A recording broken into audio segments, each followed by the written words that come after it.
Hello guys,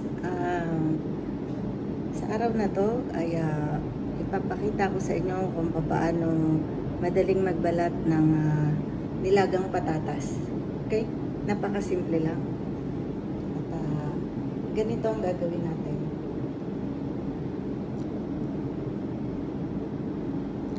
Itong patatas guys, kapag bago nyo ilaga, hiwaan nyo ng pa-cross. Okay? Back to back. Tapos, ilagay nyo sa kaldero at lagyan nyo ng tubig para madali siyang mabalatan. Ngayon, itong mga patatas natin ay tapos ng malaga. Nailaga ko na. Ha? Ipapakita ko na sa inyo yung pagbabalat. Yan. Dahil hiniwaan natin siya ng pa-cross, nakita ninyo guys, napakadali, diba? So, napaka-advisable nito kung kayo ay gagawa ng mashed potato. At walang kasayang-sayang guys sa patatas. Lalo na ngayon, mahal ang bilihin, di ba? So, at saka yung sustansya. Huwag nyo tanggalin. Balat lang talaga ang halis. So, as you can see guys, napakalinis ng ating pagbabalat. Di ba? Kaya ang balat na balat lang. Okay?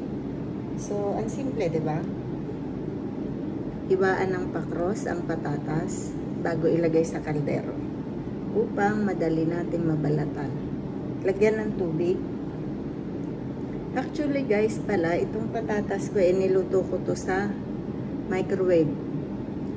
Hindi ko to pinakuluan sa doon sa kalan. Mga 15 minutes sa microwave. Ayan, lutong-luto na siya. So, kasi gagawa ako ng mashed potato para pagkain ng alaga ko. Okay?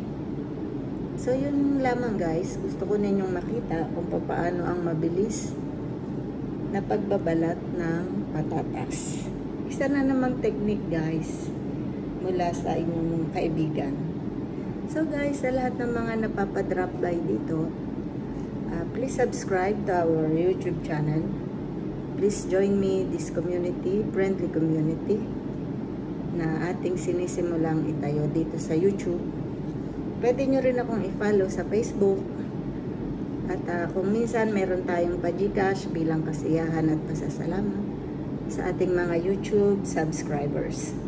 So, Rem Abara lang guys. Please subscribe. At napakalaking tulong na sa akin yan. Walang bayad po yan. Subscribe lang. At manatiling nakasubscribe.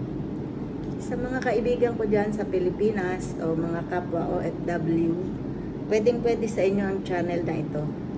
Dahil kung minsan nga tayo ay may katuwaan, nagbibigay ako ng meron tayong pa-Gcash giveaways sa ating mga YouTube subscribers. So, pwede kayong sumali. After you subscribe, screenshot lang ang any video na content video na meron tayo dito. Dahil yung screenshot na yon, kailangan ninyong i-comment sa aking Facebook post patungkol sa pa-Gcash at i-type ang hashtag you subscribe, I share upang magkaroon kayo ng inyong entry sa ating pa-Gcash na aking bubunutin sa itinakdang oras at araw o petsa. Okay guys? So yun lamang guys, hindi ko na patatagalin. At mag-ingat tayong lahat. Maraming salamat sa lahat ng mga nag-subscribe sa ating channel at nag-follow sa akin sa Facebook. At mula rito sa Israel, maraming salamat sa inyong lahat at God bless us all. Okay guys? So, yun na naman, meron na naman. Ayan guys, so, tapos ko na agad balatan yung 5 patatas. At napakaganda ng, ayan, balat lang talaga, diba? So, ganun lang siya. Mamaya, imamash ko na yan. So, ganun lamang at God bless. Bye-bye.